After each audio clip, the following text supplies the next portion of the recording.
I will now take the sediment for this meeting of the Planning Local Review Body held on the 24th of June 2024.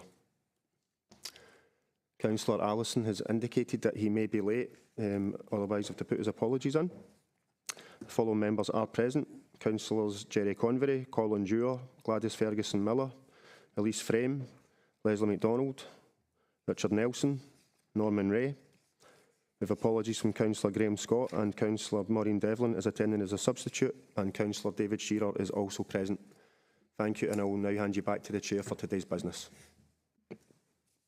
Thank you very much, Stuart. We'll just go into today's business. Agenda item number 1 is any declarations of interest?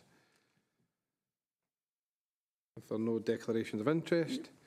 Agenda item number 2 then is the minutes of the previous meeting. These are on pages 5 to 14. These are submitted for approval as a correct record. I will move these as a correct record. I'll second it, Chair. All agreed? Agreed. Thank you. Agenda item number 3 is review of case in respect of planning application P230863. These are pages 15 to 174. The item before us today is a notice of review on behalf of Mr Hugh Burns. The applicant is asking the PLRB to review the planning officer's determination to review planning permission for the change of use of forecourt to form external seating area ancillary to an existing cafe premises at 270 Stonelaw Road, Rutherglen. I'm going to ask Tony, the planning advisor, to describe the background to this request for a review to members. Tony?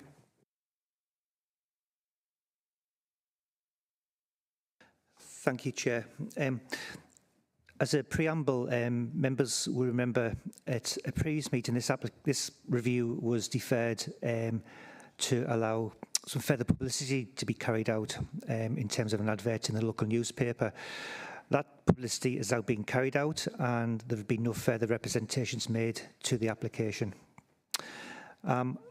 Point out as well, the reason for the advert was that the applicant didn't know who owned the ground that the proposed seating area is to be provided on. Some local residents have claimed that the land is in their ownership.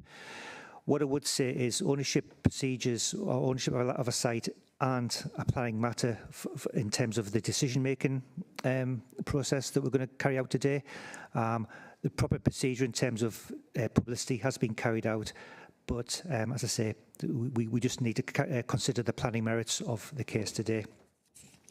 So turning to the case itself, the case officer assessed the application against the policy in NPF 4 and also the Local Development Plan 2. They found that, and they took into account representations made by both Roads and Transportation Services and Environmental Services. Both of these council services objected to the application, one on the grounds that there wasn't sufficient parking to accommodate the additional seating area, and in terms of environmental services, that there would be an adverse noise impact on nearby residents. So taking those things into account, the case officer concluded that the proposal was contrary to policy in NPF 4 in terms of policy 14, 23 and 27, and also in terms of Local Development Plan 2, policies 3, 5 and DM1. And the reasons for refusal are set out in detail in the papers.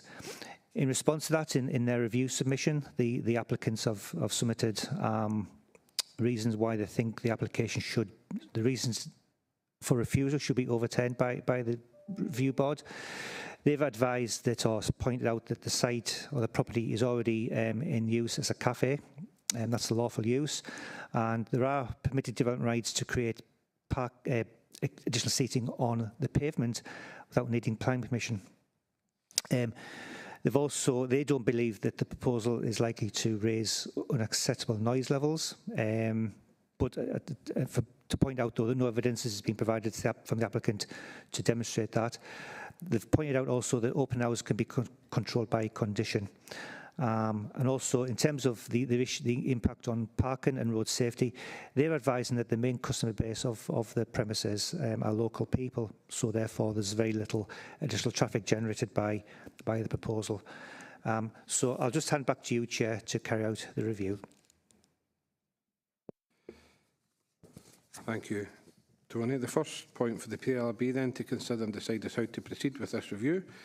The applicant has indicated a review can be carried out based on a review of the relevant information provided by them and other parties without any further procedures. Taking account of what's in our papers, we have to decide whether they do in fact contain sufficient information for us to determine the review, or if we need more written information, a hearing or a visit to the site. I think that all the information we have, plus the detailed photographs we have of the site, provides us with all we need to consider the review without either a site visit or hearing or any further written submissions. Do the members therefore agree that we can proceed without a site visit, hearing or additional information? Agreed, Chair. All agreed? Anyone otherwise minded? Nope, okay. Can we then proceed to review? I'll open for any questions or discussions or comments, please, if you could indicate now.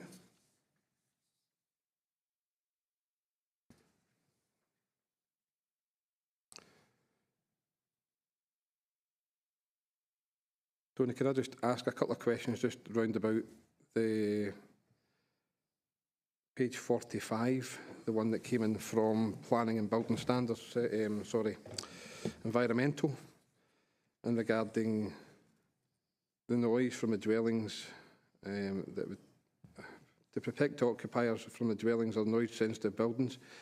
Would we not get that anyway, given that we do have permitted development rights already within the premises? Yep, just to respond to you, Chair.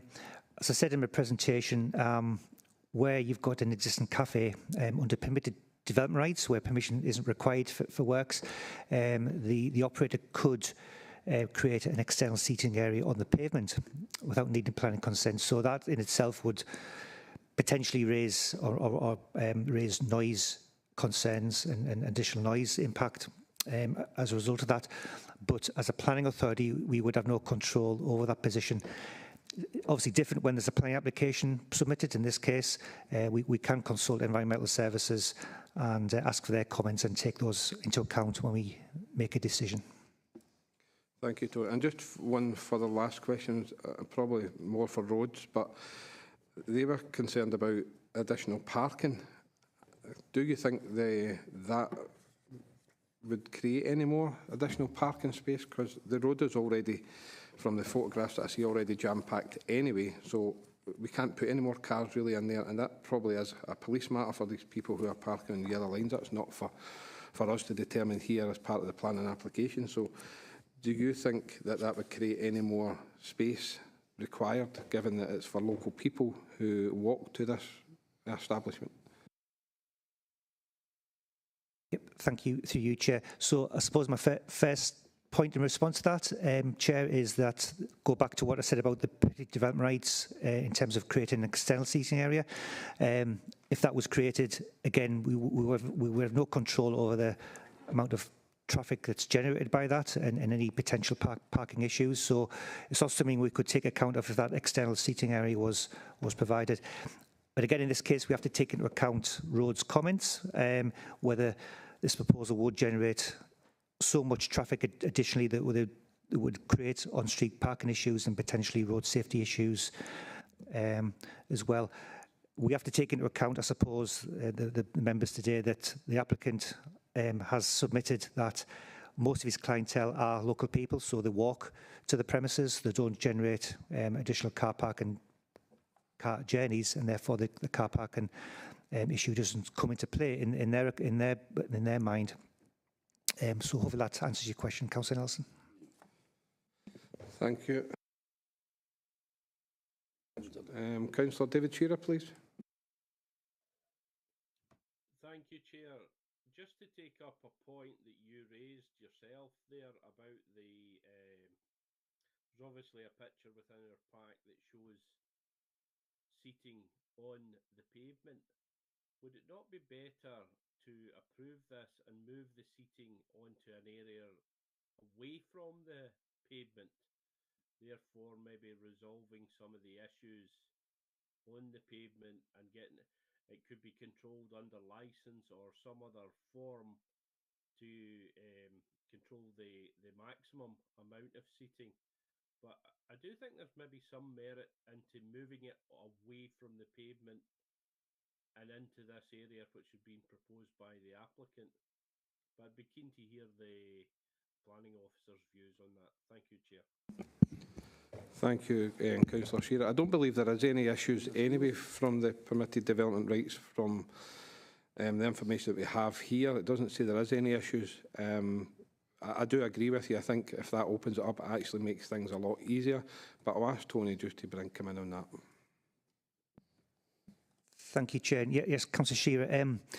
So the external seating area on the pavement can be and has been created without the need for planning permission. So we don't have any control over that as a planning authority. We can't insist that it's taken away and moved to another area. The operator has that right to create that area. So that wouldn't actually probably, what you've suggested wouldn't be possible in planning terms, unfortunately. Councillor Norman Ray, please. Thank you, Chair. Yeah, it seems to me that a major part of the problem with this is that it's not actually on front of the cafe itself. It's immediately on front of the flats, so they're looking straight out into it. So it would be straight below their windows, and so any noise and so on would be a greater issue for them than the existing seating area, which is outside the cafe. So I think that is potentially the major difficulty here. Thank you, Councillor Ray. I think I'm just going by the photographs that I see, and if you're sitting out the front, you're still going to get the same noise if you get sitting at the side. That's how it looks to me. Going by the photographs, I don't think it makes much of a difference, actually. Okay, if there's any further questions or comments, can I just summarise the points that have been made? The application is for planning permission for the change of use of a forecourt to form an external seating area ancillary to an existing cafe premises at 270 Stonelaw Road in Rutherglen. The adopted South Lanarkshire Local Development Plan 2 identifies the site as being within a local centre. If we consider that there is no valid policy justification to support the change of use of a forecourt to form an external seating area at this location, and it would not accord with policies 14, 23 and 27 of MPF 4 and policy 3, 5 and DM1 of the adopted South Lanarkshire Local Development Plan 2, permission can be refused. Or if we consider that there is adequate justification for the change of use of a forecourt to form an external seating area, we could grant planning permission subject to condition. Our options here today: uphold, reverse or vary the planning decisions. I will now invite for decisions and reasons.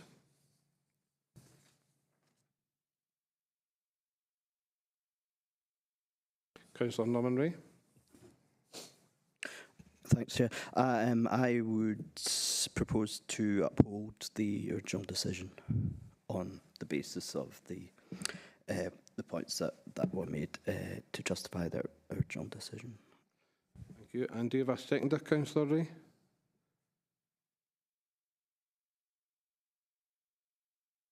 There is no seconder for Councillor Ray. I will move to reverse the planning decision and grant that decision. And I'll second it, Chair.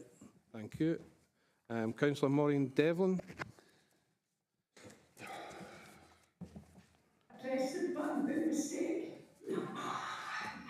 Thank you, Councillor Devlin. That's very kind of you. Thank you. Senior moment. Thank you. Okay, proposed and seconded that we reverse the planning application. Is anyone else otherwise minded? Okay, therefore the decision of this PLRB is to grant plan permission subject to the agreed conditions. Are we happy to agree the conditions? Agreed. Agreed, thank you. Can I just clarify the grounds? Yep. So the grounds for approval is that we, in keeping with the local community, this is a good thing for the area, and we welcome this development.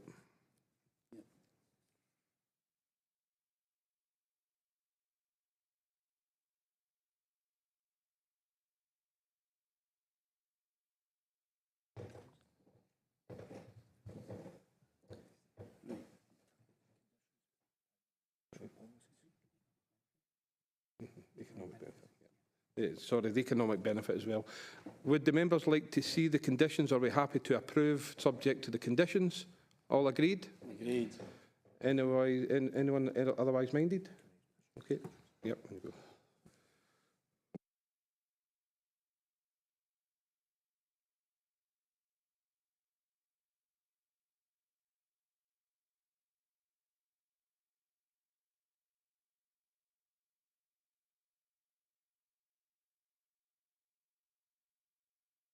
Okay, we've all agreed that the conditions will be passed around anyway. We will move on to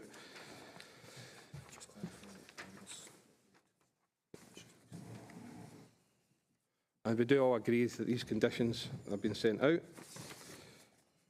Okay, the next stage is that a written decision notice will be issued by the PLRB, and this should be issued within 28 days.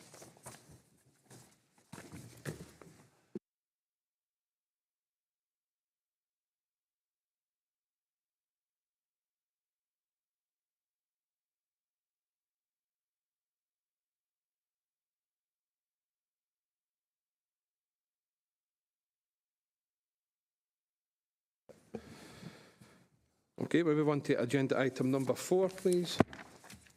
Agenda item number 4 is review of case in respect of planning application P231431, pages 175 to 238. The item before us today is a notice of review from Mr James Stewart. The applicant is asking the PLRB to review condition number 1 that is attached to the granting of retrospective planning permission for the erection of decking and a boundary fence at the front elevation properly known as Auchenblay, New Biggin Road in Dunsire.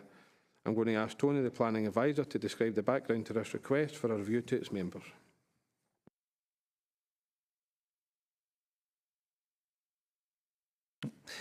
Thank you, Chair.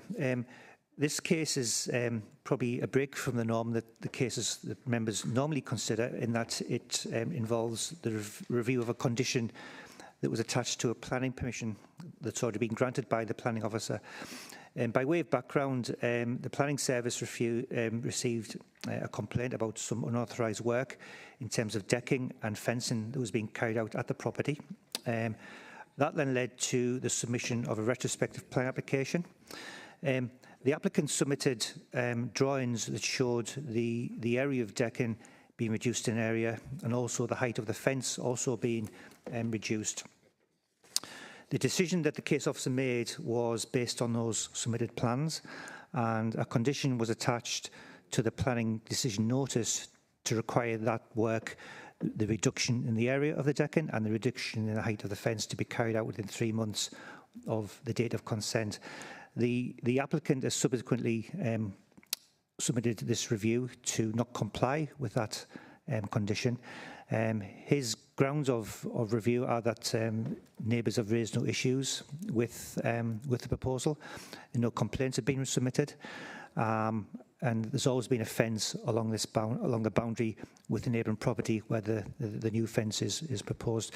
And just in response to that, I would say obviously there was an original complaint about the unauthorised works, and also there was one letter of objection received in respect of the application when it was under consideration.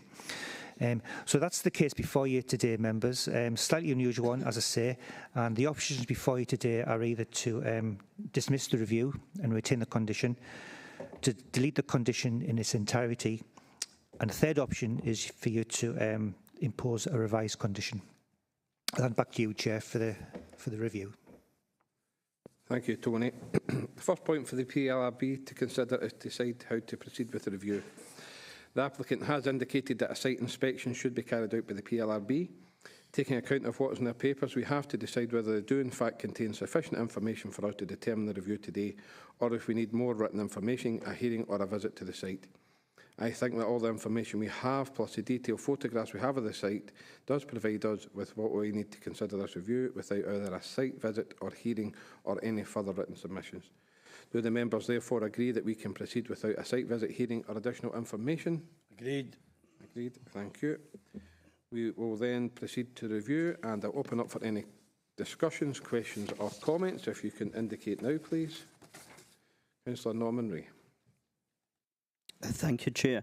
I think I'm slightly sort of confused by this because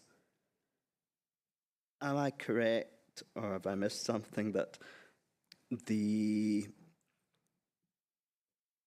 what has been built and subsequently the planning application was not the same as what was built. So they've applied for a reduced version of what is there.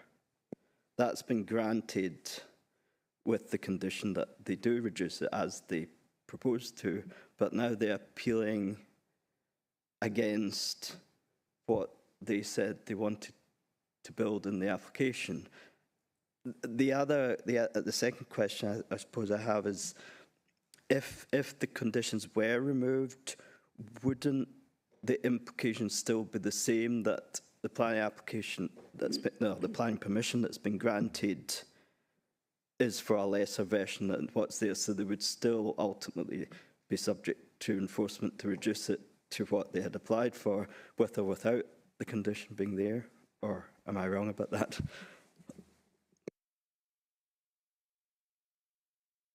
Thank you, Chair. Yes, it is an unusual situation, Councillor Ray. So what's happened is that the applicant has built decking and a fence without plan permission, and it needed it. They submitted a retrospective application, but through discussions with the case officer, they agreed that the area of decking would be reduced and the height of the fence would be reduced as well. And to control that and to make sure it was actually done by the applicant, the condition was imposed to require it to be done within 3 months. What's on the ground at the moment is what was there originally, i.e. not what's shown in the plans that were approved. So if this condition was deleted, the ability for us to enforce that within a specified timescale would be lost. In theory, enforcement action still could be taken because what's been built still doesn't accord with what's been approved through the drawings. But that would be a difficult one, I think, to justify, given that the condition had been removed to require it to be done within a set time scale. So, yes, it's an unusual one. I hope that's clarified matters, maybe not, but I'm happy to take further questions. Any further questions or comments? Councillor MacDonald. Thanks, Chair. Just for clarification, because I realise that's a bit confusing. There was an application retrospectively made, right, because obviously it had been built. However, it was approved providing they reduced the area. Is that correct? And they haven't. Got it. Sorry, I was reading this again last night and thought, you know, where are we with this particular approval, I suppose. Yeah. Any further questions or comments? Can I then summarise the points made? The review before us today seeks the deletion of condition number 1 that is attached to the granting of retrospective planning permission for the erection of decking and a boundary fence at the front elevation at properly known as Auchenblay, New Biggin Road in Dinsaya. The adopted South Lanarkshire Local Development Plan 2 identifies the site as being within the settlement boundary of Dinsaya. If we consider that there is no valid policy justification to delete the condition and it would not accord with policy 16 of MPF 4 and policies 5 and DM2 of adopted South Lanarkshire Local Development Plan 2, the review can be dismissed and the original decision to impose the condition upheld. Or secondly, if we consider that there is adequate justification for the deletion of the condition, we could uphold the review and agree to delete it. Or finally, if we consider a condition is necessary, but that the wording should be varied, we can uphold the review subject to a revised condition. Our options here today are therefore dismiss the review and retain the condition, delete the condition, or impose a revised condition.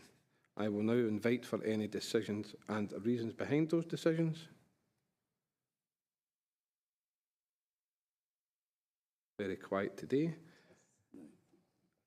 I will move that we delete the condition. I do think it sits perfectly well. I think we're getting involved in a neighbour dispute, and I don't think that's for this planning committee or the PLRB to decide, and it is therefore my decision to move to delete the condition. I'll second it, Chair. Anyone otherwise minded? Okay.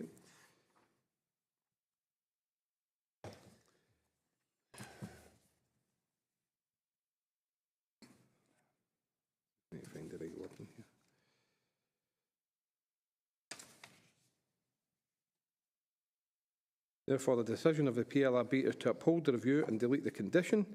This would accord with Policy 16 of MPF 4 and Policy 5 and DM2 of adopted South Lanarkshire Local Development Plan 2. The next stage is that a written decision notice will be issued by the PLRB, and this should be issued within 28 days. If we can move on, please, to agenda item number 5. Agenda item number 5, then, is a review of case in respect of planning application P231524. These are pages 239 to 332. The item before us today is a notice of review from ABOD Architects on behalf of Mr Christopher and Louise Banks. The applicant is asking the PLRB to review the planning officer determination to refuse an application for planning permission for the erection of a replacement single-storey side extension, the replacement of front dormer, side dormer, rear first floor gable extension with Juliet balcony, replacement detached garage and associated improvements at 20 Dunlop Crescent in Boswell.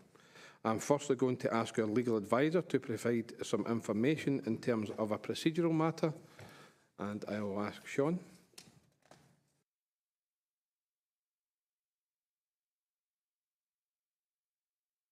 There we go. Thank you, Chair. Yes, there seems to be a tale of two plans. The application was initially supported by Plan A. The planning officer reached his decision based on Plan A on the 7th of February. The decision was signed off on the 9th of February. The applicant submitted a revised plan, Plan B, on the 7th of February. He had been told the deadline was the 9th of February. So the decision was taken, therefore, based on Plan A, not Plan B. Plan B was considered new information received after the decision was taken, albeit Plan B was received before the 9th of February deadline provided. And the applicant in his request for a review refers to this on page 292 of the pack. So neither plan is included in the pack. The reason being the applicant didn't want it decided on Plan A, but Plan B. Plan B was considered new information, so not provided in the pack. On the public planning portal, Plan A can be seen. So the applicant has stated he wishes today's decision to be taken on Plan A. However, I understand the reason for that was because he was told Plan B was to be considered as new information. So should the PLRB wish to allow Plan B to be considered, then they may consider it appropriate for representations to be sought from the applicant and the planning authority. They may consider there was an administrative error at the outset and that it should have been allowed to be considered in the determination of the application, or they can consider it is new information and consider whether to allow it. In either instance, the PLRB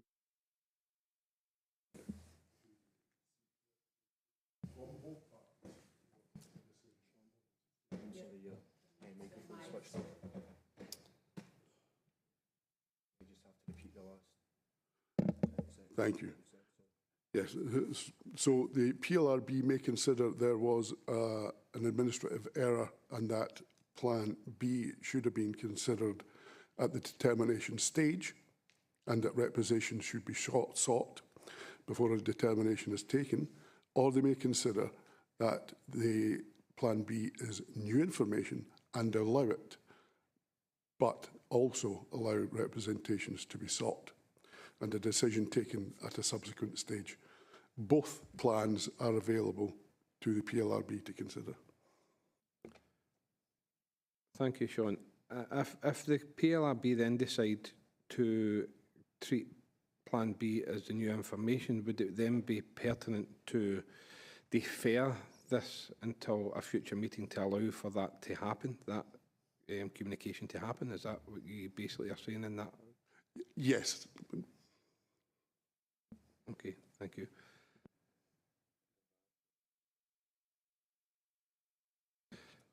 Okay, I think just before we proceed any further with the plan advisor's background, I think we have a decision to make. First of all, whether we allow that and whether we go for the deferment or whether we hear the PLRB and the planning advisor's background to this review. I'm going to open it up to the floor to ask what your opinions are. Councillor Convery.